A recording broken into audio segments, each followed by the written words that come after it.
Hello friends, कैसे हैं आप सभी लोग। आप देख रहे हैं my YouTube channel physics with Pawan Dixit. तो आपका हमारे YouTube channel physics with Pawan Dixit पर बहुत बहुत स्वागत है। फ्रेंड्स, आज बात करेंगे परमाणु बम कैसे वर्क करती है। तो चलो फ्रेंड्स, वीडियो को स्टार्ट करते हैं। फ्रेंड्स, ये जो परमाणु बम है इसका सही जो नाम है वो होता है न्यूक्लियर बम, नाभिकीय बम। इसमें क्या होता है फ्रेंड्स, नाभिकीय विखंडन की अनियंत्रित श्रृंखला अभिक्रिया चलती है। क्या होती है? अनकंट्रोल्ड चेन रिएक्शन होती है।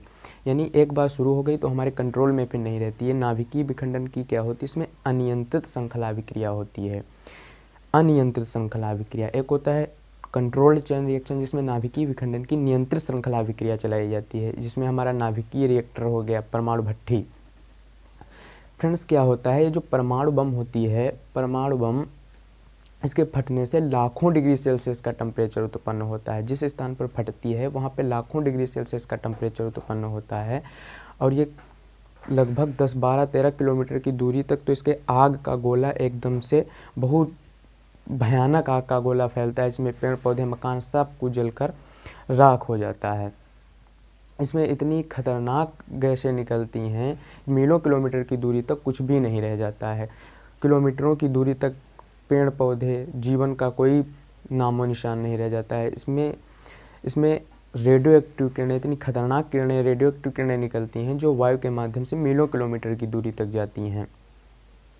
मीलों किलोमीटर की दूरी तक जाती हैं रेडियो एक्टिव किरणें। रेडियो एक्टिव किरणें, पराबैंगनी किरणें, एक्स किरणें, गामा किरणें, अत्यंत विनाशकारी किरणों के झोंके उत्पन्न होते हैं, जिससे सब कुछ नष्ट हो जाता है।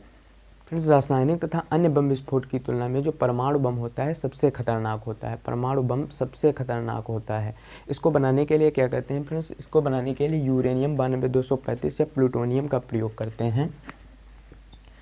यूरेनियम 92-235 या प्लूटोनियम 239 का प्रयोग करते हैं। यूरेनियम 92-235 या प्लूटोनियम 239 का प्रयोग करते हैं क्योंकि इनका नाभिकीय विखंडन न्यूट्रॉनों के द्वारा आसानी से किया जा सकता है, इसलिए यूरेनियम या प्लूटोनियम का प्रयोग करते हैं।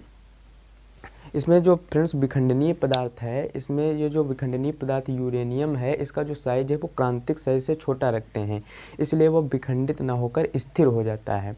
क्रांतिक साइज का मतलब है कि नाभिकीय विक्रिया को बनाए रखने के लिए यूरेनियम का एक निश्चित न्यूनतम द्रव्यमान होना चाहिए। इस निश्चित एवं न्यूनतम द्रव्यमान को ही क्रांतिक द्रव्यमान, क्रांतिक साइज कहते हैं। यूरेनियम का जो क्रांतिक द्रव्यमान है वो 14.2 किलोग्राम होता है। 14.2 किलोग्राम क्रिटिकल मास होता है। अतः जो नाभिकीय बम है, नाभिकीय बम में विखंडित होने वाले पदार्थ को ऐसे दो टुकड़ों में लेते हैं, इस प्रकार से ऐसे दो टुकड़ों में लेते हैं जिनका द्रव्यमान क्रांतिक द्रव्यमान से कम हो, इसलिए वो विखंडनीय न होकर स्थिर हो जाता है। इस प्रकार से ये क्या है, हानि रहित है। क्रांतिक द्रव्यमान से कम ऐसे दो टुकड़े लेते हैं जिनका द्रव्यमान क्रांतिक द्रव्यमान से क्या हो, कम हो, और इन दोनों टुकड़ों को किसी डेंस सघन आवरण के अंदर एक अलग अलग रख दिया जाता है। ये देखिए, किसी डेंस आवरण में अलग अलग रख दिया जाता है, जिससे इनके विखंडन का डर बिल्कुल भी नहीं रहता है। इस प्रकार से इनको दो किसी आवरण के, एक सघन आवरण के भीतर अलग अलग रख दिया जाता है।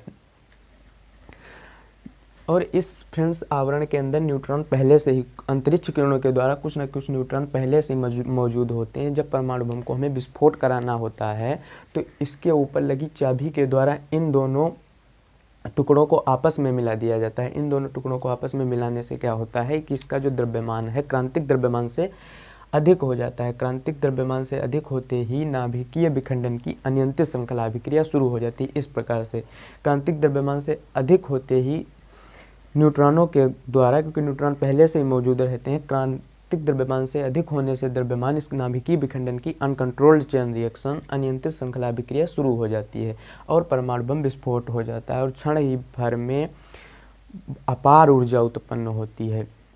अपार ऊर्जा उत्पन्न होती है और इस प्रकार से ये बम ब्लास्ट हो जाती है। फ्रेंड्स, जब ये बम फटता है तो यूरेनियम लगभग 2 बराबर भागों में टूट जाता है और लगभग 2 या 3 न्यूट्रॉन मुक्त होते हैं और अपार ऊर्जा उत्पन्न होती है।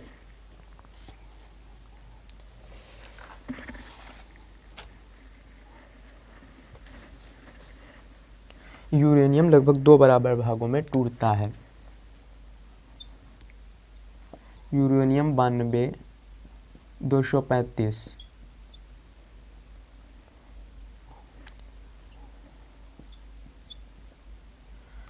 ये लगभग 2 बराबर भागों में टूटता है। 56 बेरिलियम 56 144 और क्रिप्टन 36 89 और लगभग 3 न्यूट्रॉन मुक्त होते हैं।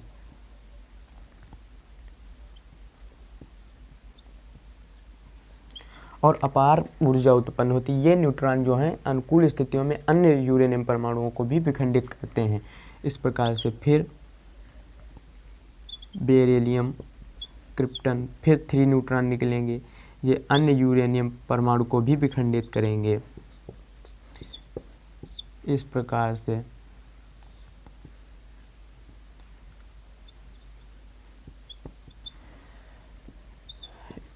से ये अनियंत्रित टूटती चली जाती है। नाम की विखंडन की अनियंत्रित श्रृंखला अभिक्रिया चलती है और परमाणु बम से बहुत ज़्यादा एनर्जी रिलीज होती है।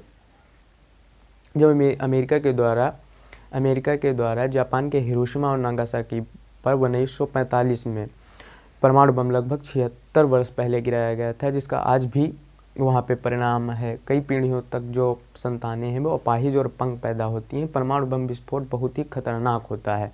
तो फ्रेंड्स, आशा करते हैं इसकी जो क्रियाविधि थी आपको अच्छे से क्लियर हुई होगी।